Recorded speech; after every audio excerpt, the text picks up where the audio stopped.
Kamusta ulit mga bossing? Tingnan niyo naman, ito yung kulom na papalitan natin ngayon. Bagong-bago pa, kapal-kapal. Papalitan to, sinagkaroon siya ng hiwak. Dahil sa yero, yan o. Papalitan natin siya ng pareho pa ring gulong. Yan ang mga mekaniko namin ang popogi, di ba? Tingnan niyo yung mga mukha nito, popogi talaga. Yan ang gagawa ng gulong niyo dito, o yan, libreng silat pa yan, ha? Saan pa kayo, bossing? O, gagawin namin na maayos yan at pulido. At mabilis, syempre. Diba?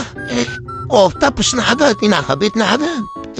Kanyang kapilis dito sa kakayos, pero syempre, inugasan muna namin yung mugs bago namin yung kinabit dyan.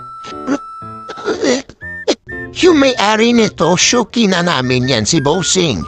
O, yan siya, nakailang pagawa na sa amin yan dito. O, okay na. Pabiyahay na ulit si Bossing. Salamat, Bossing. I-Race Tire Center, yeah, we got ya. Big discounts para sa tropa.